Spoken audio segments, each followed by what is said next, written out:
Hello दोस्तों, मैं रेखा आपके अपने चैनल कॉमर्स फर्स्ट ग्रेड में आपका स्वागत करती हूँ। दोस्तों, अपन उपभोक्ता संरक्षण अधिनियम 2019 पढ़ रहे थे। उपभोक्ता संरक्षण अधिनियम 2019 से संबंधित मैंने 2 वीडियो अपलोड कर दिए हैं। जिन्होंने नहीं देखे हैं तो वो इस चैनल पर जाकर वीडियो देख सकते हैं। दोस्तों, ये जो टॉपिक है वो मैंने बुक से तैयार किया है और शॉर्ट रूप में तैयार करने की कोशिश की है, और जो भी महत्वपूर्ण पॉइंट थे उन पॉइंट्स को मैंने इनमें शामिल किया है। तो जिन लोगों ने नहीं देखा है तो वीडियो को आराम से देख सकते हैं और अपने नोट्स तैयार कर सकते हैं। आज ये वीडियो का अंतिम पार्ट है। इसमें जो टॉपिक में जो कुछ बचा था वो मैंने आज इस वीडियो में डालने की कोशिश की है। तो चलिए दोस्तों, अपन इस पर चर्चा करते हैं पार्ट 3 पे। और इसको टॉपिक को शुरू करने से पहले मैं आपसे रिक्वेस्ट करूँगी कि आप चैनल को सब्सक्राइब करें, लाइक करें एंड कमेंट करें और शेयर करें। चलिए दोस्तों, अपन बात करते हैं पार्ट 3 में। दोस्तों देखिए, उपभोक्ता संरक्षण के तरीके व साधन। उपभोक्ता संरक्षण जो है उसके क्या क्या तरीके हो सकते हैं, क्या क्या साधन हो सकते हैं, कि उपभोक्ता का संरक्षण अपन कितने तरीके से कर सकते हैं, अपने पास क्या क्या साधन है। तो उपभोक्ता संरक्षण के लिए कहा कि अधिकारों और उत्तरदायित्वों के बारे में उपभोक्ताओं की जागरूकता सिर्फ एक तरीका है। कि भाई अधिकारों और उत्तरदायित्वों के बारे में उपभोक्ता को जागरूक करना तो सिर्फ उनके संरक्षण करने का एक तरीका है, जिससे उपभोक्ता संरक्षण के उद्देश्यों को प्राप्त किया जा सकता है। जिससे अपन उपभोक्ता संरक्षण के उद्देश्य को तो प्राप्त कर सकते हैं, ऐसे अन्य तरीके हैं जिनसे ये उद्देश्य प्राप्त किया जा सकता है, जो इस प्रकार है। भाई इसके अन्य भी और उद्देश्य हैं जिसके आधार पर इसको प्राप्त किया जा सकता है। तो चलिए, इसके जो अन्य हैं उन पर अपन बात करते हैं। इसमें देखो पॉइंट्स हैं, तो पॉइंट्स पे अपन चर्चा कर लेते हैं कि उपभोक्ता जो संरक्षण है उसके तरीके व साधन क्या है। तो देखिए, इसमें जो पहला पॉइंट है वह व्यवसाय द्वारा स्वनियमन। कि व्यवसाय के द्वारा स्वयं द्वारा कुछ नियम बना लिए जाए। देखिए, जो कंज्यूमर होता है उसको जो चीज़ें दी जाती हैं सेलर के द्वारा, उनसे संबंधित ये क्या है कि अपने कुछ नियम बना ले। कि भाई अगर किसी भी उपभोक्ता को किसी भी प्रकार की कोई भी असुविधा होती है या किसी भी प्रकार की कोई शिकायत होती है, तो वो वहाँ उस संस्था में जाके शिकायत कर सकता है। तो इसके लिए ये पॉइंट दिया गया है कि उपभोक्ता खुद अपने आधार पर, अपने व्यवसाय के आधार पर उपभोक्ताओं से संबंधित व्यवसाय में कुछ ऐसी व्यवस्था कर सकते हैं जिससे उपभोक्ताओं की समस्याओं का समाधान किया जा सके। देखिए, इसमें बात करते हैं व्यवसाय द्वारा स्वनियमन। सामाजिक रूप से उत्तरदायी फर्म अपने ग्राहकों के साथ लेन देन करने में नैतिक मानकों और पद्धतियों का पालन करती है। देखिए, जो सामाजिक रूप से उत्तरदायी फर्में होती हैं, जो समाज के प्रति क्या होती हैं, उत्तरदायी होती हैं, अपने ग्राहकों के साथ लेन देन करने में नैतिक मानकों और पद्धतियों का पालन करती हैं। जब भी वो अपने ग्राहकों के साथ क्या करती हैं, लेन देन करती है, ट्रांजैक्शन करती हैं, तो नैतिक जो मानक होते हैं और जो पद्धतियाँ होती हैं उनका पालन करती है। अच्छी और नैतिक पद्धतियों द्वारा ग्राहकों को सही तरीके से अच्छी और नैतिक पद्धतियों के द्वारा ग्राहकों को सही तरीके से सेवा देना फर्मों के हितों में होता है। अगर आपने जो पद्धतियाँ अपना रखी हैं वो अच्छी हैं और नैतिक हैं, तो उनके द्वारा ग्राहकों को सही तरीके से सेवा दी जा सकती है और उनके हितों को ध्यान में रखकर उनके संतुष्ट किया जा सकता है। फिर कहा कि कई फर्मों ने अपने उपभोक्ताओं की समस्याओं, यानी कि उपभोक्ता की जो समस्याएं हैं और उनकी जो शिकायतें हैं और शिकायतों के निवारण के लिए अपने ग्राहक सेवा और शिकायत प्रकोष्ठ स्थापित किए हैं। कुछ जो बड़ी संस्थान हैं या जो संस्थान है जो प्रतिस्पर्धा में अपने आप को बनाए रखना चाहती हैं, उन्होंने ये व्यवस्था लागू की है। क्या व्यवस्था लागू की है कि जो भी उपभोक्ता से संबंधित कोई समस्या होती है, कोई भी शिकायत होती है, तो उसके निवारण के लिए अपने ग्राहकों के लिए सेवा या शिकायत प्रकोष्ठ स्थापित करती है। तो वहाँ उपभोक्ता क्या है, जाकर अपनी शिकायत दर्ज करवा सकता है। अपनी वस्तु से संबंधित या अन्य सेवा से संबंधित कोई भी शिकायत होती है तो वो वहाँ जाके क्या कर सकता है, शिकायतें कर सकता है। तो ये व्यवसाय के द्वारा ही सुविधा दी जाती है। फिर देखिए, इसमें दूसरा जो पॉइंट है वो दे रखा है व्यापार संघ द्वारा। व्यापार संघ, federation of Indian chambers of commerce, यानी federation of Indian chambers of commerce. इसकी आपको क्या थोड़ी फुल फॉर्म याद रखनी है, कभी कभी क्या फुल फॉर्म पूछ लेते हैं, जिसको बोलते हैं FICCI। और भारतीय उद्योग परिसंघ यानी CCI जैसे व्यापार, वाणिज्य और व्यवसाय संघों ने अपनी आचार संहिता को निर्धारित किया है। ये क्या है कि भाई ये जो संस्था है, ये FICCI है, भारतीय उद्योग परिसंघ CCI है। जैसे इन्होंने क्या कि जो व्यापार है, वाणिज्य है, व्यवसाय संघ है, इन्होंने अपनी क्या कर रखी है, आचार संहिता निर्धारित कर रखी है, जो ग्राहकों के साथ उनके लेन देन में उनके सदस्यों के लिए मार्गदर्शन हिदायत करती हैं। जो क्या कार्य करती हैं, जो ग्राहकों के साथ उनके लेन देनों में उनके सदस्यों के लिए मार्गदर्शन निर्धारित करती हैं कि भाई जो ग्राहक होते हैं उनके साथ किस तरीके से लेन देन करना है और किस तरीके से उनको मार्गदर्शित करना है, उनकी समस्याओं का कैसे समाधान करना है। तो ये सारा का सारा काम ये संस्थाएं करती हैं। जो कुछ व्यापार संघ बने हुए हैं, इन संघों के द्वारा उपभोक्ताओं से संबंधित शिकायतों को सुना जाता है, उनका ध्यान रखा जाता है। चलिए नेक्स्ट पॉइंट की बात करते हैं, उपभोक्ता जागरूकता। उपभोक्ता जागरूकता में क्या होता है कि एक उपभोक्ता जिससे अपने अधिकारों और उसके लिए उपलब्ध राहतों के बारे में अच्छी तरीके से जानकारी है, वह किसी भी अनुचित व्यापार पद्धति या अनैतिक शोषण के खिलाफ अपनी आवाज़ उठाने की स्थिति में होगा।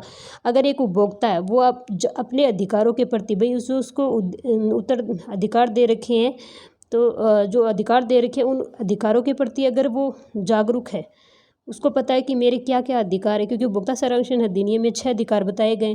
अगर उन अधिकारों के बारे में उसको पता है तो वो उन अधिकारों को ध्यान में रखते हुए वो जब भी कोई वस्तु या सेवा प्राप्त करता है तो उससे संबंधित अगर उसका शोषण होता है या उसके साथ अनैतिक व्यवहार होता है तो वहाँ पर वो अपनी क्या आवाज़ उठा सकता है। तो चलिए आगे बात करते हैं, उपभोक्ता के उत्तरदायित्वों की अपनी समझ भी उसे अपने हितों की रक्षा करने में सक्षम बनाते हैं। कुछ इस जो अधिनियम में क्या बताए गए हैं, उपभोक्ता के उत्तरदायित्व भी बताए गए। अगर उसे अपने उत्तरदायित्व के बारे में समझ है, उत्तरदायित्व के बारे में पता है, तो वो अपने अधिकारों की क्या कर सकता है, अपने हितों की क्या कर सकता है, रक्षा कर सकता है। तो चलिए नेक्स्ट बात करते हैं। देखिए ये लोगो है, ये लोगो इसमें यही है भाई उपभोक्ता से संबंधित कि उपभोक्ता को जागरूक रहना चाहिए। ये चीज़ अपन पढ़ते हैं, वो सी वस्तुओं पे लिखा हुआ होता है, कहीं पर अपन जाते हैं मार्केट में भी देख ही लेते हैं अपन। जागो ग्राहक जागो, बिल लेकर ही सामान को खरीदेंगे, हर ग्राहक को जगाएंगे। देखो इसकी कोटेशन दे रखी है, कितनी अच्छी है कि बिल लेकर ही सामान को खरीदेंगे और हर ग्राहक को जगाएंगे। कि जब भी आप शॉप से सामान लाने जाते हो तो कोई सेवा प्राप्त करते हो तो आपको उससे संबंधित क्या लेना है, बिल लेना है। तो ये जो कोटेशन आपको याद रखनी है, बाजार के लिए बहुत ही सहायक सिद्ध होती है। वो जो जागरूक उपभोक्ता होता है उसको पता होनी चाहिए, जागो ग्राहक जागो, यानी ग्राहकों को जागना होगा, अपने अधिकारों उत्तरदायित्वों के बारे में उसे पता होना चाहिए। देखिए एक ये मैंने कटिंग ली है, ये अपने यहाँ राज्य सरकार से संबंधित है। तो इसमें भी देखो बता रखा है कि जागरूक, इसमें कहा है कि जो जागरूक उपभोक्ता बने, अपने अधिकारों का उपयोग करें। राष्ट्रीय उपभोक्ता दिवस पर ही आया हुआ है 24 दिसंबर 2020 में। देखो आपसे पूछ सकते हैं कि राष्ट्रीय उपभोक्ता दिवस कब मनाया जाता है, तो राष्ट्रीय उपभोक्ता दिवस 24 दिसंबर 2020 को मनाया। उपभोक्ता किसी भी दुकान, शोरूम आदि से वस्तु या सेवा खरीदते समय अपने अधिकारों के प्रति सजग जागरूक रहे और धोखाधड़ी शिकार होने से बचे। राशन की दुकान पर पोस मशीनों से सामग्री लेते समय ध्यान रखिए। राशन की जो सामग्री होती है उन सामग्रियों, देखिए दोस्तों इसमें दे रखा है और चीज़ें भी दे रखी हैं उपभोक्ता के जो अधिकार है उनके बारे में। जैसे अपने अधिकारों की रक्षा के लिए खरीद के समय बिल अवश्य लें और फ्लैट डिस्काउंट सेल पर GST वसूला जा सकता है। MRP से अधिक मूल्य वसूले जाने से गैर कानूनी है। मापतोल जो प्रणाली होती है उसके अनुसार इसमें बताया है, किलोग्राम तरल वस्तुएं के लिए लीटर मानने, ये सारी की सारी चीज़ें इसमें दे रखी है कि आपको क्या क्या सावधानी रखनी है, क्या क्या चीज़ें किस तरीके से खरीदनी है। तो आप इन चीज़ों को पढ़ सकते हो अगर आपको आगे इसको जानने की इच्छा है। ये मैंने थोड़ा सा इसमें डाला है, तो आप इसको देख सकते हो और तैयार कर सकते हो। चलिए अब आगे बात करते हैं। आगे जो अपना पॉइंट है उपभोक्ता संगठन। उपभोक्ता संगठन में कौन कौन से आते हैं? उपभोक्ता संगठन उपभोक्ता को उनके अधिकारों के बारे में शिक्षित, भाई कुछ जो सारे उपभोक्ता शिक्षित थोड़े होते हैं, सारे उपभोक्ताओं को अपने जो अधिकार होते हैं, उत्तरदायित्व होते हैं, उनके बारे में पता नहीं होता है। तो उनको जागरूक करने के लिए कुछ संगठन बनाए गए हैं। तो ये क्या करते हो, उपभोक्ता को उनके अधिकारों के बारे में शिक्षित करने, उन्हें सुरक्षा प्रदान करने में महत्वपूर्ण भूमिका निभाते हैं। तो ये क्या उपभोक्ताओं के सुरक्षा करते हैं और उनको शिक्षित करने का कार्य करते हैं। ये संगठन व्यावसायिक फर्मों को गलत पद्धतियां न अपनाने और उपभोक्ताओं को शोषण न करने के लिए विवश कर सकते हैं। और ये ऐसे संगठन होते हैं जो क्या कर सकते हैं, व्यावसायिक फर्मों को गलत पद्धतियां, कि भाई जो व्यावसायिक फर्में हैं वो गलत पद्धतियां अपना रही है, उनको न अपनाने और उपभोक्ताओं का शोषण न करने के लिए विवश कर सकते हैं। ठीक है, चलिए इसका 4th पॉइंट हो गया। 5th पॉइंट की बात करते हैं। सरकार क्या करती है, सरकार विभिन्न उपायों के लिए अधिनियम बनाकर उपभोक्ताओं के हितों की रक्षा कर सकती है। सरकार भी क्या कर सकती है भाई, जैसे कोई उपभोक्ता है, उनका शोषण हो रहा है तो उनके लिए क्या कर सकती है, कुछ अधिनियम ला सकती है। जैसे उपभोक्ता संरक्षण अधिनियम 2019 लाया गया। पहले 1986 था, 1986 में कुछ चीज़ें नहीं थी। जैसे आजकल ऑनलाइन अपना मार्केट बढ़ गया है, ऑनलाइन सारी चीज़ें ट्रांजैक्शन वगैरह ऑनलाइन होने लग गए हैं, तो वहाँ पर भी क्या होता है, उपभोक्ता के साथ धोखाधड़ी हो जाती है। तो उन चीज़ों से बचने के लिए इस जो अधिनियम 1986 का जो अधिनियम था उसमें परिवर्तन करके इस अधिनियम में ये सारी चीज़ें जोड़ी गई हैं। उनको क्या अधिकार है, उनके क्या उत्तरदायित्व, वो कहाँ शिकायत कर सकते हैं, कैसे शिकायत कर सकते हैं। ठीक है, तो सरकार भी क्या कभी कभी अधिनियम बना सकती है उपभोक्ताओं के हितों के लिए।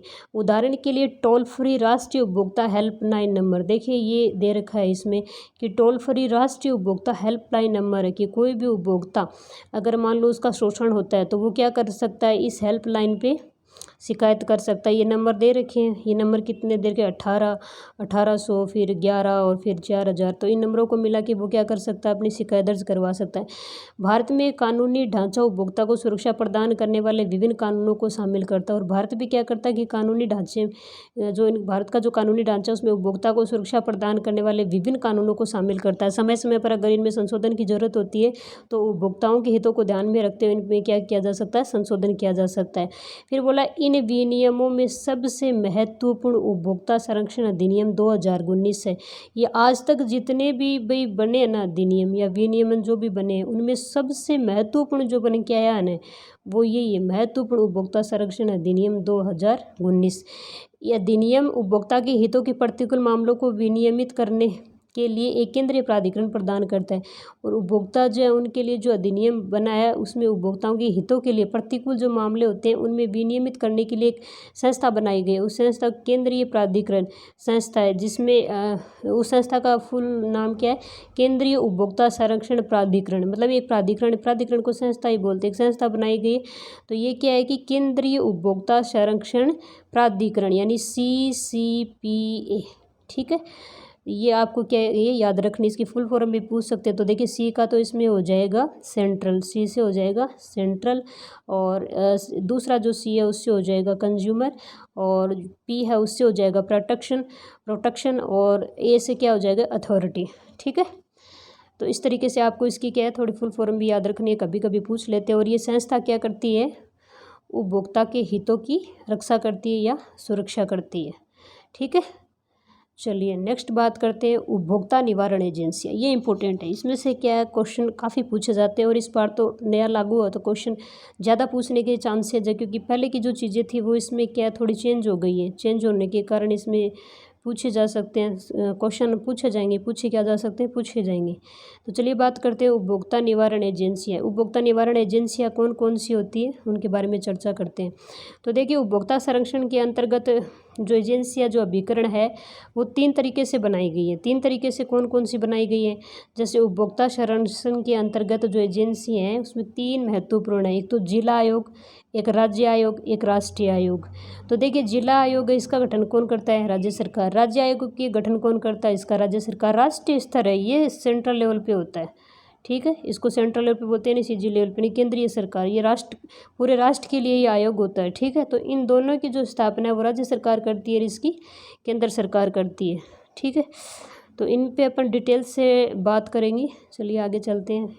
अब देखिए इसमें क्या होता है कि जैसे ये संस्थाएं हैं, संस्था में जैसे जिला आयोग है, राज्य आयोग है, राष्ट्रीय आयोग है। जैसे कोई उपभोक्ता है उसने जिला आयोग में अपनी शिकायत दर्ज करवाई, लेकिन वो जो निर्णय आया है ना उस निर्णय से क्या है कि उपभोक्ता संतुष्ट नहीं है, तो वो संतुष्ट नहीं है तो वो कहाँ जाएगा, वो जाएगा राज्य आयोग में।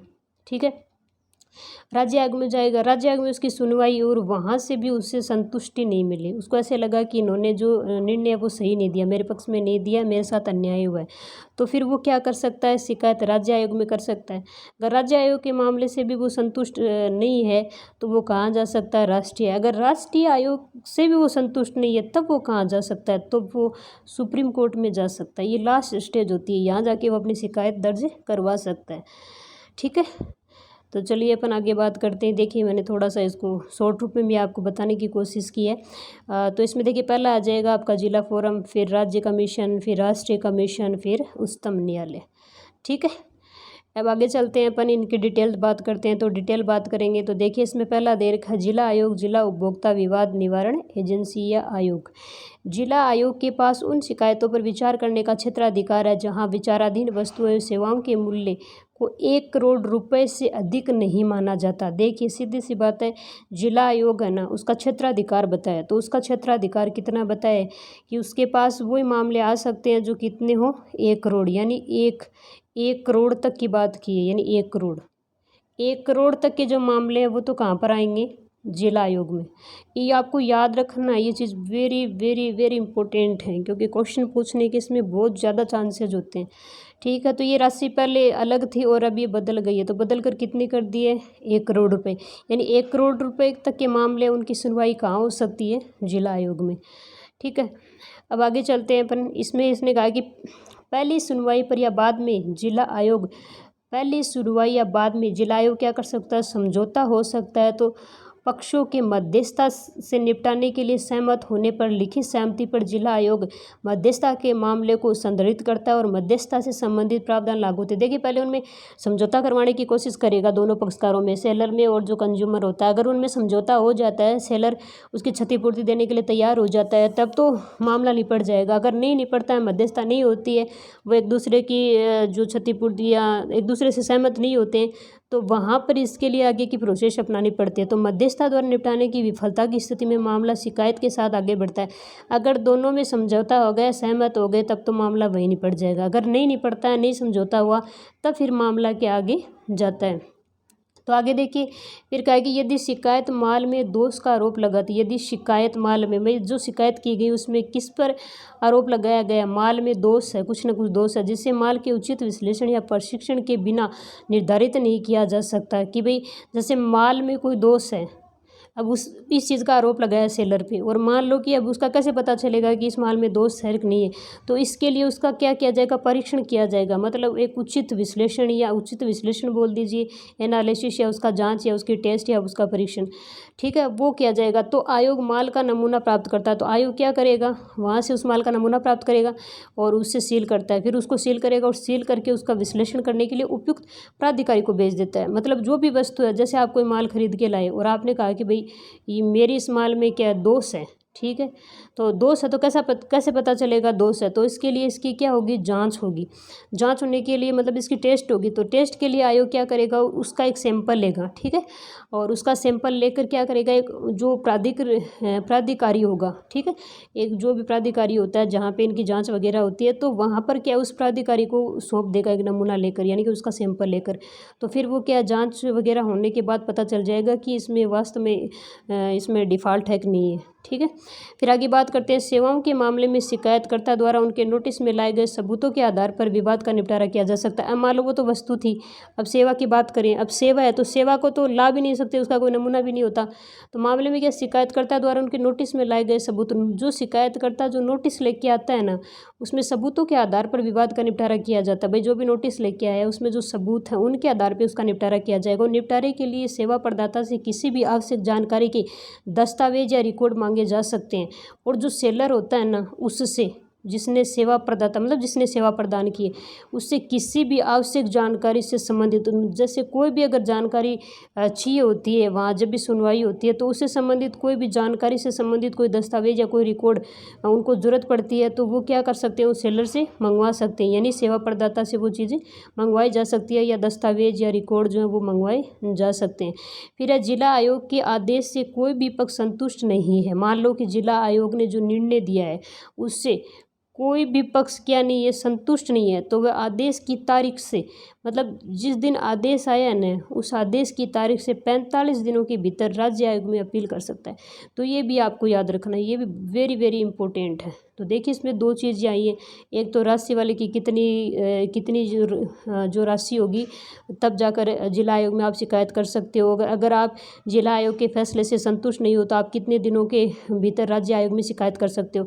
तो देखिए जो आदेश आया ना, तो आदेश की तारीख से, आदेश आपके पास है उसकी तारीख से 45 दिन, तो 45 दिन आपको याद रखना है कि 45 दिन के अंतराल में आपको कहाँ पर शिकायत करनी है, जिला आयोग से राज्य आयोग में। अगर आप नहीं करते हो तो उसके बाद आपकी शिकायत नहीं होगी। तो आपको ये समय सीमा भी क्या ध्यान में रखनी है, तो कितने दिन बाद करोगे आप, 45 दिन बाद, ठीक है। अब चलिए बात करते हैं राज्य आयोग उपभोक्ता विवाद निवारण आयोग। राज्य आयोग की बात करते हैं तो राज्य आयोग में कौन कौन से मामले आते हैं, इनके क्षेत्राधिकार कितने क्या होते हैं, कि कौन सी सीमा तक होते हैं। तो राज्य आयोग संबंधित राज्य सरकार द्वारा स्थापित किया जाता है। ये चीज़ मैंने आपको बता दी, जैसे जिला आयोग है, जिला फोरम है, राज्य आयोग है, ये किसके द्वारा स्थापित किए जाते हैं, राज्य सरकार के द्वारा। राज्य आयोग के पास उन शिकायतों पर विचार करने का क्षेत्राधिकार है। भाई जो राज्य आयोग के पास शिकायतें हैं उन पर विचार करने का क्षेत्राधिकार है। जहाँ विचाराधीन वस्तुओं और दी गई सेवाओं का मूल्य 1 करोड़ से अधिक लेकिन 10 करोड़ रुपए से अधिक नहीं हो, वे जिला आयोग के आदेश के खिलाफ अपील कर सकता है। तो देखिए अपन जिला फोरम की बात कर रहे थे, तो जिला फोरम में तो जो राशि थी वो कितनी बताइए। जिला फोरम में तो बोला है कि 1 करोड़, ठीक है ना, 1 करोड़ तक। और इसमें क्या हो जाएगा, 1 करोड़ से अधिक, मतलब 1 करोड़ रुपए से अधिक नहीं हो, मतलब 1 करोड़ से अधिक 10 करोड़ रुपए से अधिक नहीं हो, 10 करोड़ रुपए से, यानी 1 करोड़ से लेकर 10 करोड़ के बीच में होनी चाहिए, मतलब 10 करोड़ तक की। और 10 करोड़ से अगर ज़्यादा हो जाती है ना तो वो राष्ट्रीय आयोग में चली जाएगी, ठीक है। तो जिला स्तर पर तो आपको 1 करोड़ रुपए से अधिक रखना है, और जो राज्य आयोग है उसमें आपको 1 करोड़ से 10 करोड़ तक याद रखना है, और फिर राष्ट्रीय आयोग जो है उस पर आपको 10 करोड़ से अधिक रखना है। तो 3 इनकी सीमाएँ होगी, राशि कितनी कितनी राशि होगी, तो उसकी सीमा आपको याद रखनी है, ठीक है। तो जिला आयोग पे कितनी हो जाएगी, जिला आयोग पे आपकी हो जाएगी 1 करोड़ रुपए, और राज्य आयोग पे आपकी हो जाएगी 1 करोड़ से लेके 10 करोड़ तक, और राष्ट्रीय आयोग होता है उसमें हो जाएगी 10 करोड़ से ज़्यादा, ठीक है। चलिए राज्य आयोग के, ये बोल रहा कि राज्य आयोग के आदेश से कोई भी पक्ष संतुष्ट नहीं है। अब वही बात आ गई कि राज्य आयोग ने जो आदेश दिया है, जो फैसला दिया है, उससे मान लो कोई भी पक्ष क्या नहीं है, संतुष्ट नहीं है, तो वो कितनी अवधि में अपनी जो अपील है वो राष्ट्रीय आयोग में कर सकते हैं। तो उनके पास कितने दिन होंगे, 30 दिन के भीतर, ठीक है। और वहाँ पर अपन ने जिला देखो, जिला आयोग से राज्य आयोग में जा रहे हैं तब तो 45 दिन, और राज्य आयोग से अगर अपन राष्ट्रीय आयोग पे जा रहे हैं तब 30 दिन। तो यह अवधि आपको खास तौर पे याद रखनी है, क्योंकि इनमें से क्वेश्चन डेफिनेटली पूछा जाएगा, ठीक है। चलिए अपन आगे बात करते हैं।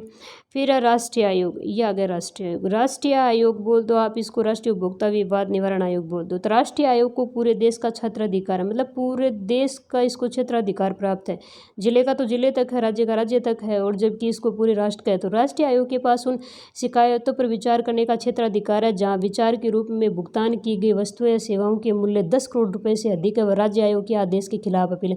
तो 2 शिकायतें ये सुनेगा, एक तो कौन सी, देखो 10 करोड़ रुपए से अधिक अगर कोई मामला है, कोई सेवा या कोई वस्तु का जो मामला है वो 10 करोड़ रुपए से अधिक है, या फिर कह रहा है कि राज्य आयोग के आदेश, देखो अपने वहाँ पे देखा था ना कि राज्य आयोग ने जो आदेश दिया था या जो पक्ष जो भी फैसला आया था उससे अपन संतुष्ट नहीं थे, तो उसके खिलाफ अपन कहाँ पर अपील करने के लिए आए थे, राष्ट्रीय आयोग में। तो इन 2 पे क्या कर सकता है, ये सुनवाई कर सकता है, ठीक है। चलिए अपन बात करते हैं आगे। नेक्स्ट है इसमें, यदि राष्ट्रीय आयोग के आदेश से कोई भी पक्ष संतुष्ट नहीं है। अब समस्या आ गई कि अपन राष्ट्रीय आयोग के आदेश से भी संतुष्ट नहीं है, तो अपन क्या करेंगे, तो 30 दिनों के भीतर की अवधि के भीतर भारत के सर्वोच्च न्यायालय में इस तरह के आदेश के खिलाफ अपील कर सकते हैं। तो वेरी वेरी वेरी इंपॉर्टेंट चीज़ है ये, देखिए बहुत इंपॉर्टेंट है। आपको क्षेत्राधिकार की राशि याद रखनी है, और कौन से न्यायालय से दूसरे न्यायालय में जब अपन शिकायत करते हैं तो कितने समय, कितना समय या कितने दिनों का गैप होना चाहिए। तो देखिए जिला फोरम से अपन बात कर रहे थे, अपन ऊपर चलते हैं। जिला फोरम में अपन बात कर रहे थे, तो जिला फोरम से अगर मान लो कि ये जिला फोरम है, जिला फोरम ने अपने को क्या है कि जो आदेश दिया है ना, उस आदेश से अपन क्या है, संतुष्ट नहीं है, असंतुष्ट है। तो यहाँ से अब अपने को राज्य कमीशन के पास जाना है, राज्य आयोग के पास जाना है। तो अपने को कितने, यहाँ से अपनी सुनवाई चल रही थी, वो चल रही थी, कितने दिन चली क्या चली उससे मतलब नहीं। तो अब जैसे यहाँ से आदेश आया, यहाँ से मामला निपटा, तो इसके 30 दिन के भीतर यानी 45 दिन के भीतर, 45 दिन के भीतर आपको क्या करना पड़ेगा, 45 दिन के भीतर राज्य आयोग में आपको अपील करनी पड़ेगी, ठीक है। अब मान लो कि राज्य आयोग में ये मामला चला और उसके बाद आप संतुष्ट नहीं हो, तो आपको क्या करना पड़ेगा, राज्य आयोग से राष्ट्रीय आयोग में जाना पड़ेगा। तो इसके लिए आपको कितने दिन की अवधि दी है, 30 दिन की। और आप राष्ट्रीय आयोग से भी मान लो कि संतुष्ट नहीं हो, तो आपको क्या कर, जैसे आप उच्चतम न्यायालय में जाते हो तो भी आपको कितने दिन दिए हैं, 30। तो देखिए याद कैसे रखना है, इसको याद रखने का तरीका बता देती हूँ मैं आपको शॉर्ट रूम में, ताकि आपके कोई कन्फ्यूज़न नहीं हो, ठीक है। क्योंकि ये डाटा जो कभी कभी कन्फ्यूज़न कर देते हैं, लेकिन आपको कन्फ्यूज़ नहीं होना है, ठीक है।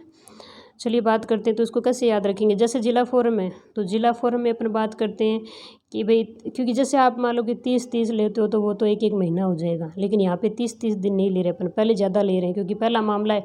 तो आप ये सोच लो कि पहले टाइम बहुत लगता है तो समय भी ज़्यादा होना चाहिए।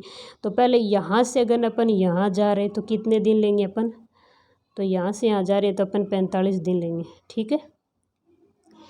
और फिर यहाँ से मान लो राज्य आयोग से अपन जा रहे राष्ट्रीय आयोग में तो कितने लेंगे, जैसे 45 पहले में खूब दे दिया टाइम, अब दूसरे में इतना टाइम थोड़ी देंगे क्योंकि मामला बहुत लंबा हो जाएगा। तो फिर अपन इनको कितना दे देंगे, 30 दिन, ठीक है।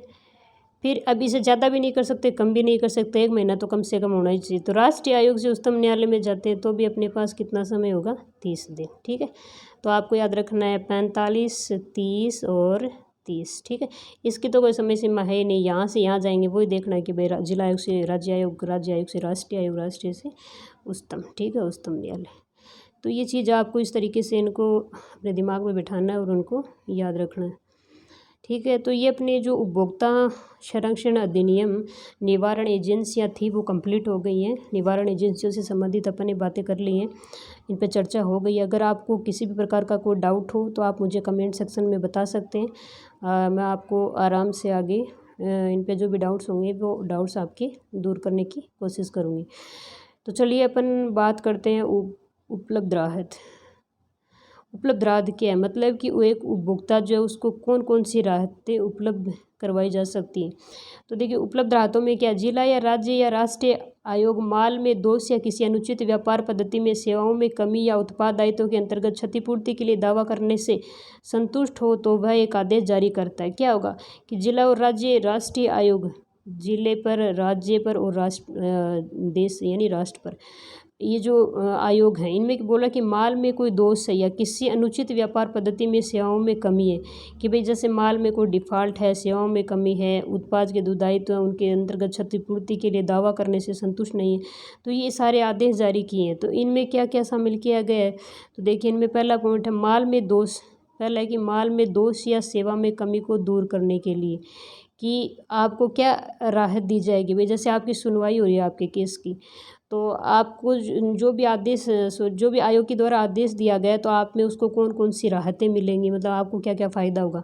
तो आपको फ़ायदा इसमें क्या क्या होगा, तो उस पर बात करते हैं। तो पहला बोल रहा है कि माल में दोष या सेवा में कमी को दूर करने के लिए, या तो सेलर को कहेगा भाई जो आपने माल बेचा है ना, या जो आपने सेवा दी उसमें जो कमी आप उसको दूर करो, ठीक है ना। ये उसको आदेश दे सकता है कि आपने जो माल दिया इसमें जो भी दोष है या सेवा जो दी है उसमें जो भी कमी आप इसको दूर करो।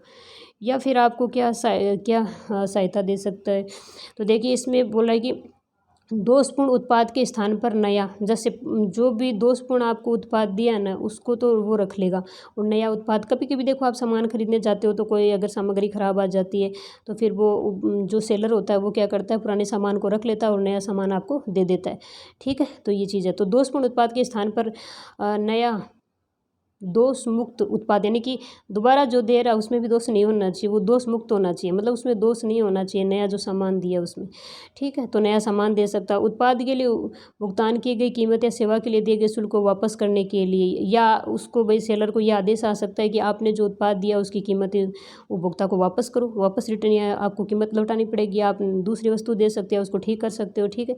तो ये क्या एक उपभोक्ता को राहत दी जाती है। फिर देखिए आगे की विरोधी पक्ष की लापरवाही के कारण उपभोक्ता को वे किसी भी नुकसान या चोट के लिए उचित मात्रा में क्षतिपूर्ति राशि का भुगतान। भाई जैसे जो मतलब सेलर होता है वही होता है इसमें, तो विरोधी और किसको कहेंगे, तो उसने जो सामान दिया उसके कारण उपभोक्ता को अगर कोई हानि हुई है या कोई उसको कोई शारीरिक चोट पहुंची है या किसी प्रकार का नुकसान हुआ है तो उसकी जो भरपाई है वो उसको करनी पड़ेगी, उसके बदले में उसको क्या क्षतिपूर्ति की राशि देनी पड़ेगी। जितना भी उसका मेडिकल का जो खर्चा आया या उसकी जो वस्तु थी उससे संबंधित जो भी उसके पैसे लगे हैं तो वो सारी की सारी राशि क्या उसको रिटर्न करनी पड़ेगी। फिर उपयुक्त परिस्थितियों में दंडात्मक हर्जाना, भाई उपयुक्त परिस्थितियों में क्या दंडात्मक, उसको दंडात्मक हर्जाना भी दे सकता है कि आपको इतनी राशि देनी ही पड़ेगी, ठीक है। और फिर कहता है कि अनुचित अनुचित प्रतिबंधी व्यापार पद्धति को बंद करने और भविष्य में इसे न दोहराने के लिए। और कभी कभी क्या भाई आदेश आता है कि आप इस व्यापार को ही बंद कर दीजिए, क्योंकि आप जो व्यापार चला रहे हो इससे लोगों को नुकसान हो रहा है, लोगों को इससे क्या खतरा है, तो आप इस व्यापार को बंद कर दीजिए। तो कभी कभी ऐसा आदेश भी आ सकता है। फिर नेक्स्ट, बिक्री के लिए खतरनाक वस्तुओं को नहीं देने के लिए, और या ये भी आदेश दे सकते हैं कि आप जो खतरनाक वस्तुएं जिनकी बिक्री कर रहे हैं आप आज से उन वस्तुओं की बिक्री नहीं करोगे। ठीक है। फिर बोल रहा है कि बिक्री से खतरनाक वस्तुओं को वापस लेने के लिए कहिए। जो बिक्री उसने की है ना खतरनाक वस्तुओं की, उन वस्तुओं को वो खुद वापस ले, अपने पास रखिए, उनको सेल नहीं करनी है। या फिर क्या कि खतरनाक वस्तुओं के निर्माण को रोकने और खतरनाक सेवाओं देने से रोकने के लिए उसको कहेगा कि जो आप खतरनाक वस्तुओं का निर्माण कर रहे हो उसको रोको, और खतरनाक जो सेवाएं हैं उन वो उपभोक्ताओं को आपको नहीं देनी है। ठीक है। या फिर उत्पाद दायित्व कार्रवाई के अंतर्गत उपभोक्ता को होने वाली किसी भी हानि या चोट के लिए क्षतिपूर्ति करने और खतरनाक उत्पादों को बिक्री आदि किए जाने से रोकने के लिए, यानी कि जो उत्पाद दायित्व जो कार्रवाई है उसके अंतर्गत उपभोक्ता को होने वाली किसी भी प्रकार की कोई चोट है, कोई हानि है, तो उसके लिए क्षतिपूर्ति करने और खतरनाक उत्पादों की बिक्री आदि पर किए जाने के रोक के आदेश दे सकते हैं। तो ये क्या होते हैं कि एक उपभोक्ता को राहत मिलती है। जो आदेश आता है, जो भी मामला होता है उसमें सुनवाई होती है, उसके बाद में जो भी सेलर को आदेश आता है उस आदेश को उसे पूरा करना होता है। इससे उपभोक्ता को क्या है, राहत मिलती है। तो जैसे वो इनमें क्या क्या राहतें हैं आप इनको दोबारा से दे सकते हो। वैसे तो कॉमन ही है, कोई ज़्यादा वो नहीं है, हार्ड नहीं है, ईजी है सारी। कि जैसे एक वस्तु पहले वो लेके आया था उसको वो ठीक करके दे देगा, या फिर उसके बदले में दूसरी वस्तु दे देगा, या उसके बदले में उसको राशि दे देगा। तो इस तरीके से ये क्या है, उपभोक्ता के लिए राहत का कार्य करते हैं। ठीक है। यदि विवाद में शामिल किसी भी पक्ष द्वारा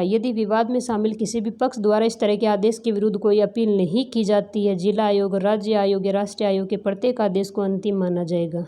भाई ये जो मामला चल रहा था ना, बोला इस विवाद में शामिल किसी भी पक्ष द्वारा इस तरह के आदेश के विरुद्ध कोई अपील नहीं की जाती। और ऐसा जो आदेश दिया जाता है, भाई जैसे आदेश दिया कि आपको दूसरी वस्तु देनी पड़ेगी, तो भाई कस्टमर ने कहा मुझे वस्तु चाहिए नहीं, मुझे वस्तु लेनी नहीं है, मुझे मेरे पैसे चाहिए। ठीक है। तो उसने ऐसा कह दिया, तो आदेश के विरुद्ध कोई भी अपील नहीं की जा सकती। अब जो आदेश आ गया उसके विरुद्ध आप अपील नहीं कर सकते हो। जिला आयोग, राज्य आयोग या राष्ट्रीय आयोग के प्रत्येक आदेश को अंतिम माना जाएगा। भाई जो जिला आयोग ने, राज्य आयोग ने या राष्ट्रीय आयोग ने जो आदेश दे दिया ना वो अंतिम होगा। ये नहीं कि उपभोक्ता वहाँ पे कहने लग जाएगा कि नहीं नहीं मुझे वस्तु नहीं चाहिए, मुझे पैसे चाहिए, फिर कहेगा नहीं मुझे इसको ठीक नहीं करवाना है, मुझे मेरी राशि दो, मुझे इतने करोड़ रुपए दो। तो ऐसे नहीं चलेगा। जो भी आयोग ने जो आदेश दिया उस आदेश को क्या अपने को पालन करना पड़ेगा। ठीक है। अब चलिए बात करते हैं उपभोक्ता संगठनों और गैर सरकारी संगठनों की भूमिका। भाई उपभोक्ता जो संगठन है उनकी और गैर सरकारी संगठन है उनकी क्या क्या भूमिका है।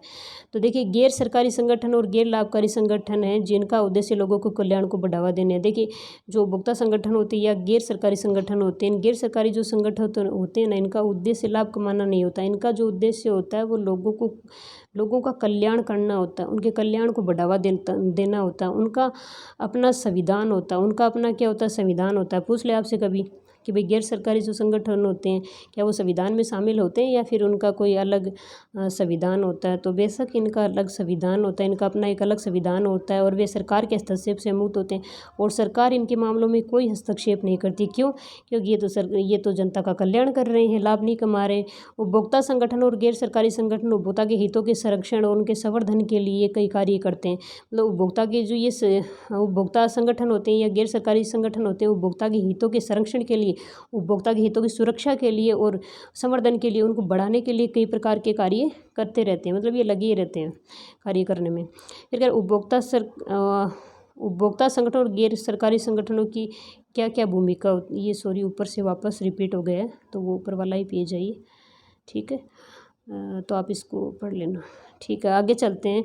इसमें देखिए क्या क्या कार्य करती हैं। तो प्रशिक्षण कार्यक्रमों, संगोष्ठियों, ये सरकारी जो संगठन है या उपभोक्ता संगठन ये कैसे ग्राहकों को जागरूक कर सकती हैं, कैसे ग्राहकों की सहायता कर सकती हैं, उनका संरक्षण कर सकती हैं, उनके हितों का संरक्षण कर सकती हैं।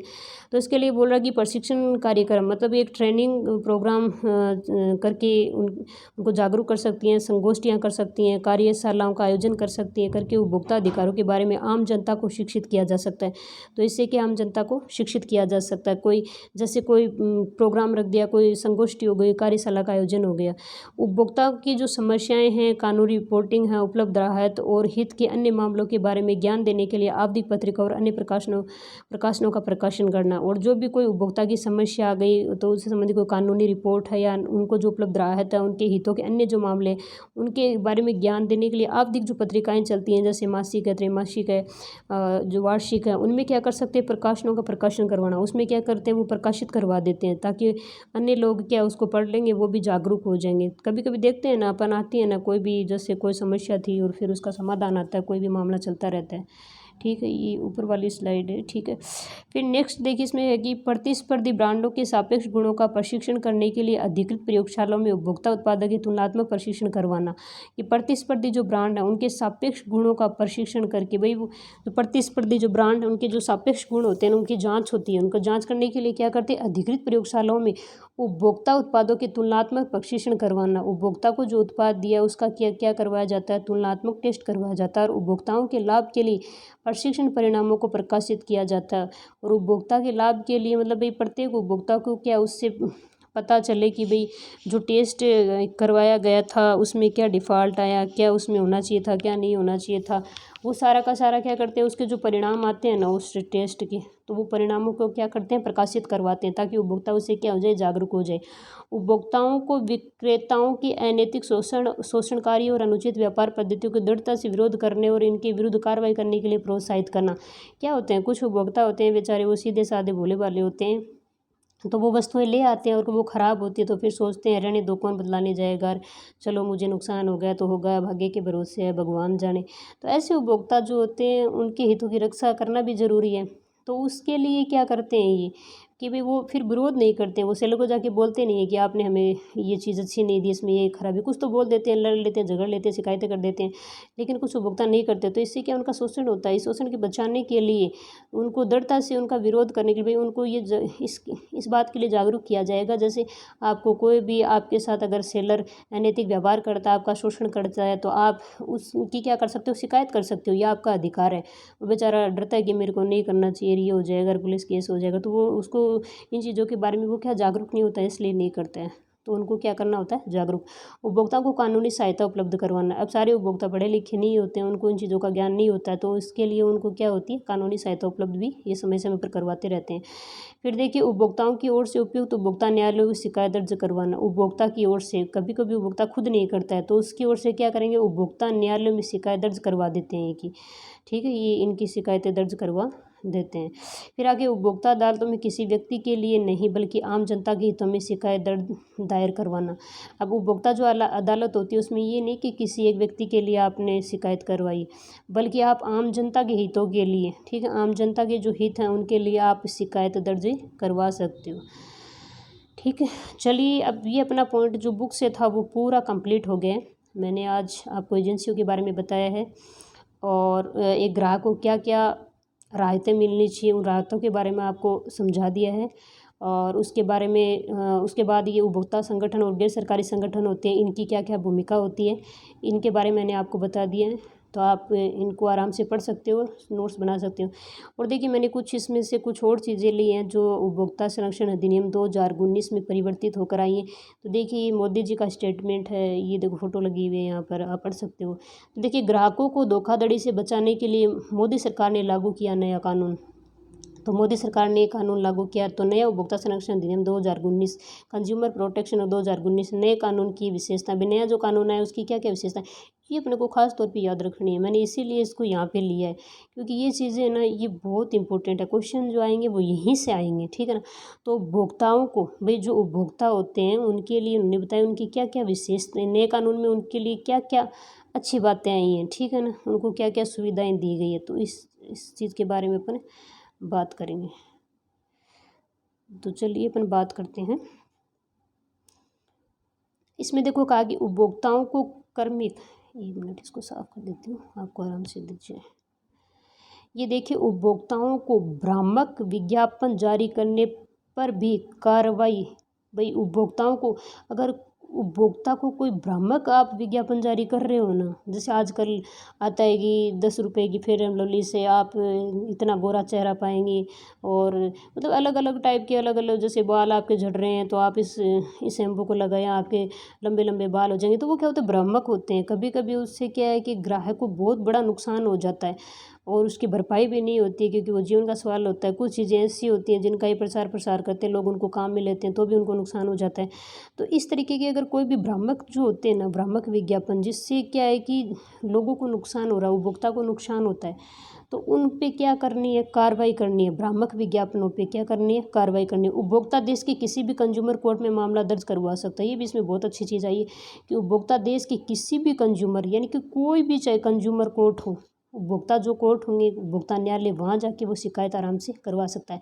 नए कानूनों में ऑनलाइन और टेली शॉपिंग कंपनियों को भी शामिल किया गया। देखिए ये वेरी वेरी इंपॉर्टेंट है। पहले ये चीज़ नहीं थी, देखिए पहले ये सारी चीज़ नहीं थी, ये नहीं डाली है इसमें, तो ये आपको खास तौर पे याद रखनी। तो नए कानूनों में ऑनलाइन और टेली, पहले क्या है कि अपन ऑफलाइन ही सारा करते थे, दुकान पे जाना, सामान खरीदना लाना, ऑनलाइन कुछ होता नहीं था। लेकिन आजकल जो व्यवसाय होने लग गया है वो ऑनलाइन बहुत ज़्यादा होने लग गया है। तो ऑनलाइन होता है तो व्यवसाय होता है, तो वहाँ पे धोखाधड़ी भी निश्चित रूप से होगी। ठीक है, तो ऑनलाइन और टेली शॉपिंग कंपनियों को भी इसमें शामिल कर लिया गया। भाई टेली शॉपिंग जो कंपनियां हैं जो ऑनलाइन व्यापार करती हैं, उनको भी शामिल कर लिया कि अगर आप ग्राहक के साथ धोखाधड़ी करते हो तो आप पे भी क्या होगा, मामला दर्ज हो सकता है।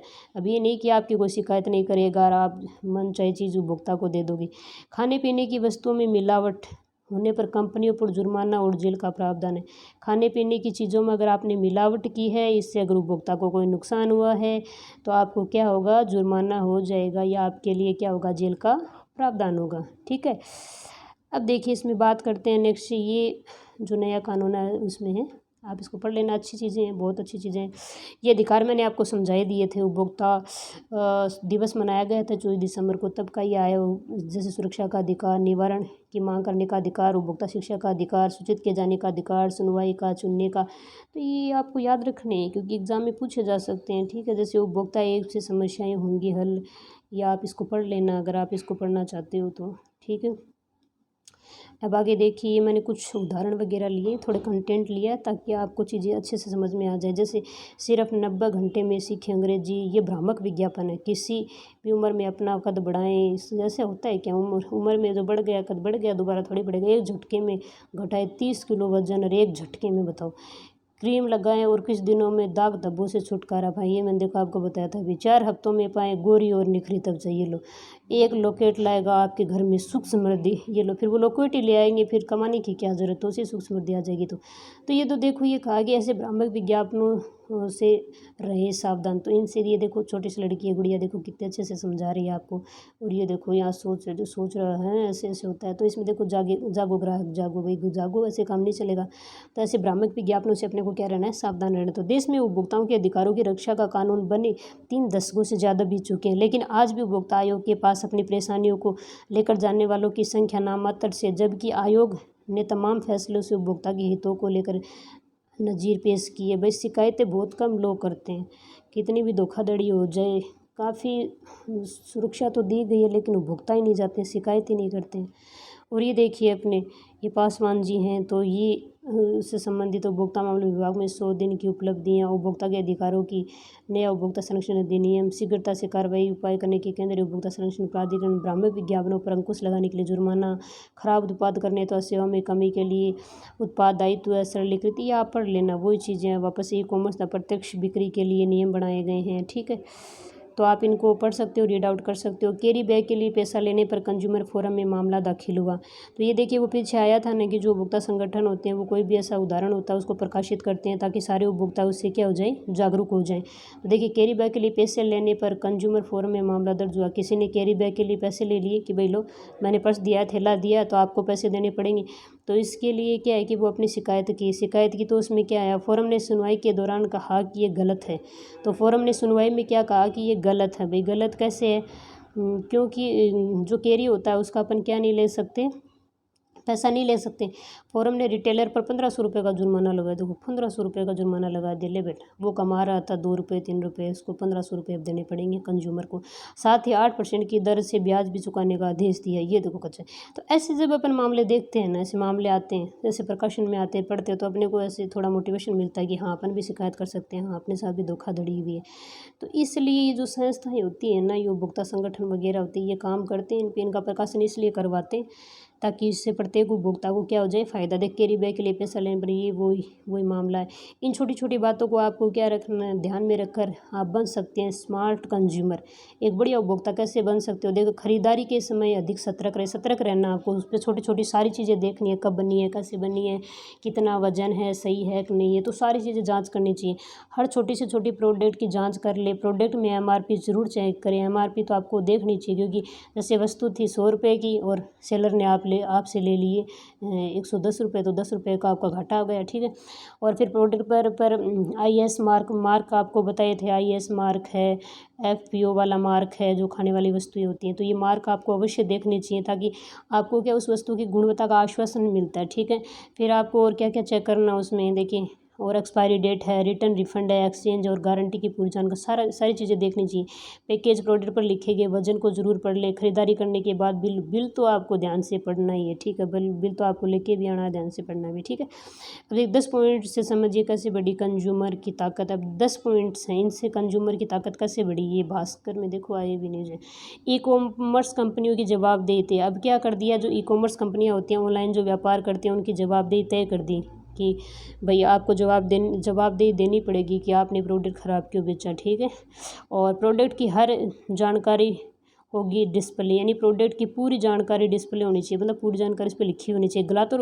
गलत और भ्रामक जानकारी पर होगी सज़ा। अगर आप कोई गलत भ्रामक जानकारी देते हो तो आपको सज़ा होगी। अपने पास के कंज्यूमर कमीशन जा सकते, अपने पास के अपन कंज्यूमर जो कमीशन आयोग पास में कोई लगता है ना कोई कमीशन, तो कंज्यूमर यानी उपभोक्ता आयोग लगता है, तो वहाँ जा सकते हैं। कंज्यूमर घर बैठे भी कर सकते हैं शिकायत, घर बैठे वो आपको मिलता है ना ऐप वाला, तो आप घर बैठे भी क्या कर सकते हो, शिकायत कर सकते हो। ब्रांड एम्बेसडर बने सेलिब्रिटी की जिम्मेदारी थे, जैसे ये शाहरुख खान वगैरह आ रही है, अजय देवगन वगैरह आ रही है, जैसे देते हैं ना कुछ एडवर्टाइजमेंट, जैसे वो पान मसाला वाला देते हैं, सिगरेट वाला देते हैं, तो अगर इससे किसी को कोई शराब या इससे कोई नुकसान होता है तो उनकी भी क्या होगी, जिम्मेदारी होगी। तो धीरे धीरे क्या इन चीज़ों को बंद करने लग गए हैं। फिर चाहे प्रोडक्ट ख़राब निकलने पर हो सकता है जुर्माना, प्रोडक्ट अगर ख़राब निकला तो उस पर जुर्माना हो सकता है। नकली सामान बेचने पर रद्द हो सकता है लाइसेंस, अगर नकली सामान बेचा है तो इसे लाइसेंस रद्द हो जाएगा। मिलावटी सामान पर उम्र कैद तक की सज़ा हो सकती है। 5 लाख तक की शिकायत पर फीस नहीं।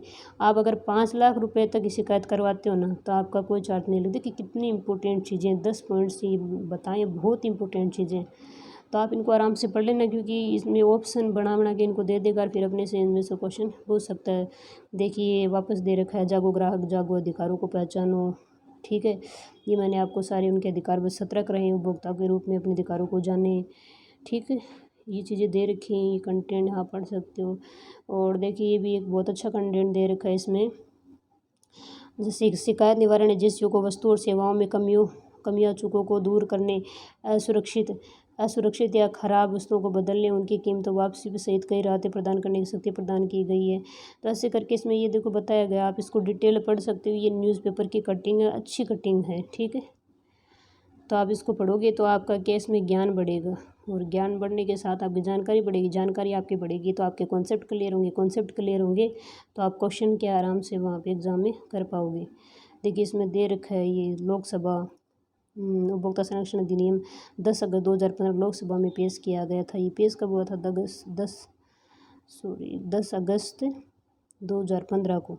और फिर वो मामलों सार्वजनिक वितरण संबंधी समितियाँ, फिर अप्रैल 2016 में प्रस्तुत हुआ, संशोधन हुए। जी हाँ सिर कुछ ऐसे इसमें डिटेल वगैरह दे रखी हैं, तो आप इनको पढ़ सकते हो, आप इनको पढ़ लेना, ईजी है, कोई ज़्यादा हार्ड नहीं है। देखिए इसमें ये बता रखा है थोड़ा, उपभोक्ता संरक्षण अधिनियम 1986 बनने की 33 वर्ष बाद भी अब इन उद्देश्यों और संरचनात्मक ढांचे पर फिर से विचार करने और उनकी खामियों को दूर करने के समय उपभोक्ता संरक्षण अधिनियम 2019 को संसद में पारित किए जाने के बाद राष्ट्रपति ने 9 अगस्त 2019 को अपनी मंजूरी दी थी। इसका उद्देश्य उपभोक्ता की सुरक्षा हित और त्वरित न्याय को सुरक्षा प्रदान करना, ताकि पीड़ित उपभोक्ता के सुरक्षा को मतलब उनको न्याय दिया जा सके, ठीक है। और ये देखिए आप पढ़ सकते हो, इनमें कोई दिक्कत नहीं है। काफ़ी इनमें डिटेल दे रखी है। देखिए अच्छी डिटेल दे रखी है। राष्ट्रीय आयोग हैं, स्थापना के बाद निपटाए गए मामले हैं, लंबित मामले हैं, तो इनमें सारी चीज़ें दी गई है, डाटा दिए गए, ये सरकार के डाटा हैं। ठीक है, कितने मामले निलंबित, कितने मामले अभी लंबित पड़े हैं, कितनों की सुनवाई हो गई। देखिए यहाँ पर देखिए कितनी अच्छी चीज़ें रखी है। उपभोक्ता संरक्षण अधिनियम, उपभोक्ता का उद्देश्य उपभोक्ताओं के हितों की रक्षा करना, समय से प्रभावी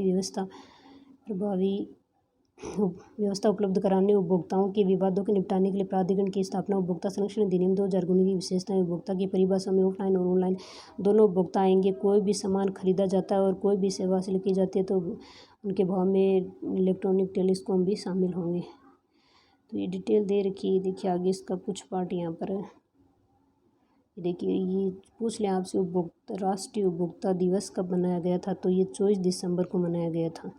इसमें मैंने बहुत सारी अच्छी चीज़ें डाली है। लास्ट में अगर आपको टाइम हो और अगर आपको लगता है कि मुझे इसकी डिटेल पढ़नी चाहिए तो आप यहाँ से देखिए, इनको पढ़ सकते हो। और ये देखो कितनी अच्छा दे रखा है ई कॉमर्स के लिए। ई कॉमर्स में उपभोक्ता संरक्षण ई कॉमर्स नियम, इसमें किसी भी इकाई को रिटर्न, रिफंड आदि के बारे में जानकारी प्रदान करनी होगी 48 घंटे के भीतर। देखिए 48 घंटे के भीतर शिकायत प्राप्ति की पावती और शिकायत प्राप्ति की तारीख से 1 महीने के भीतर शिकायत का निवारण हो जाएगा। 48 घंटे के, जैसे वो पावती प्राप्त होती है, शिकायत प्राप्त होती है और उसके तारीख के 1 महीने के भीतर आपको क्या हो जाएगा, आपकी शिकायत का निवारण हो जाएगा। लाइसेंस का निलंबन और इसे रद्द भी किया जा सकता है, लाइसेंस को रद्द भी कर सकते हैं। ठीक है, देखिए देखो यहाँ दिखा रखा है ऑनलाइन शॉपिंग के लिए। पहले ऑनलाइन शॉपिंग के लिए ये सुविधा नहीं थी, लेकिन अब क्या है कि सरकार ने ये सुविधा दे दी है। तो इससे आपको बहुत फ़ायदा हुआ है, बहुत ज़्यादा फ़ायदा हुआ है। और उपभोक्ता संरक्षण अधिनियम में जो परिवर्तन आए हैं वो बहुत ही महत्वपूर्ण परिवर्तन है। इससे उपभोक्ता को बहुत ज़्यादा फ़ायदा हो। और ये यहाँ पर आप पढ़ सकते हो, जो पहले का जो था ये 1986 का है, और ये जो अब नया आया ना, नए वाला, इन दोनों में क्या अंतर है, उन्हीं अंतर का आधार बताया। रेगुलेटरी कंज्यूमर कोर्ट है, प्रोडक्शन लायबिलिटी है, और ये देखिए ये जुडिशियल है, ई कॉमर्स का है, मीडिएशन सेल्स है। तो ये आप सारा इनमें क्या है रीड आउट कर सकते हैं। देखिए ये राशि पहले कितनी थी, पहले 20 लाख, फिर करोड़ रुपए, और पहले इनके लिए क्या प्रोविज़न थे, नहीं थे कुछ के लिए। अब देखो सारी चीज़ें पहले इनके लिए, देखो ये ई कॉमर्स वाला है यहाँ पर अपना, all rules of direct selling extend to e commerce, यानी कि पहले ई कॉमर्स के लिए नहीं था, ऑनलाइन शॉपिंग होती थी उसके लिए नहीं था, लेकिन इसमें शामिल कर दिया है। ठीक है, और अब इसमें क्या है कि कोर्ट भी इस पर सुनवाई कर सकता है। और ये जो राशि ये आपको बताई दी 1 करोड़ से, जैसे डिस्ट्रिक्ट लेवल पे up to 1 crore, state level पे 1 करोड़ टू 10 करोड़, और फिर नेशनल लेवल पे ये आपकी दे रखी है देखो 10 करोड़। ठीक है, अबो 10 करोड़। फिर है सेंट्रल कंज्यूमर प्रोटेक्शन अथॉरिटी, ये देखो ये अथॉरिटी बनी है, इसका नाम आपको ध्यान रखना है, central consumer protection authority CCPA। For पहले ये नहीं थी, देखिए आपको दिखाती हूँ, ये पहले नहीं थी, ये संस्था भी बनी है नहीं, देखो नो सेपरेट रेगुलेटर, पहले कोई भी संस्था ऐसी नहीं बनी हुई थी, अब बन गई है। ठीक है, तो ये नई चीज़ है इसमें, तो ये भी आपको याद रखनी है CCPA। और कंज्यूमर जो कोर्ट होते थे उनके लिए क्या क्या, complaint can be filed in a consumer court where the complaint residence और वर्क, भाई जहाँ आप कार्य कर रहे हो और कोई आपके आसपास कोई आयोग है तो वहाँ पर जाकर आप क्या कर सकते हो, शिकायत। बहुत अच्छा, बहुत ही अच्छा संशोधन हुआ है इसमें, उपभोक्ता को इससे क्या बहुत ज़्यादा फ़ायदा हुआ है। ठीक है, तो चलिए अपना ये वीडियो पूरा हो गया है। और लास्ट में मैंने जो चीज़ें डाली हैं वो आपके टॉपिक को और सरल और अच्छा बनाने के लिए डाली हैं, तो आप इस वीडियो को पॉज करके देख सकते हो, इसको पढ़ सकते हो, आपके लिए बहुत ही हेल्पफुल होंगे। तो चलिए आज ये टॉपिक अपना उपभोक्ता संरक्षण अधिनियम 2019 कंप्लीट हो गया है। और वीडियो आपको कैसा लगा आप सेशन में कमेंट करके मुझे बता सकते हैं। और नेक्स्ट जो अपना टॉपिक आएगा वो उद्यमिता पे आएगा। उद्यमिता का टॉपिक भी क्या है, महत्वपूर्ण टॉपिक है। उसमें से जैसे पहले उसमें कुछ चीज़ें विकास के प्रोग्राम वगैरह और अन्य भूमिका वगैरह वो डाल रखी थी, लेकिन इस बार थोड़ा चेंजमेंट हुआ है, तो उसमें अपने को सिर्फ उनमें उपभोक्ता जो है उद्यमिता से संबंधित उसके अर्थ हैं, राइटर्स की परिभाषाएं हैं, और जो उसकी विशेषता और प्रगति उसके बारे में पढ़ना है। तो अगला जो वीडियो अपना आएगा वो उद्यमिता पे आएगा। ठीक है, तो आप ये मेरा वीडियो उसको लाइक करें, शेयर करें और सब्सक्राइब करें। Thank you for watching. Please like and share and subscribe video. Thank you for watching video.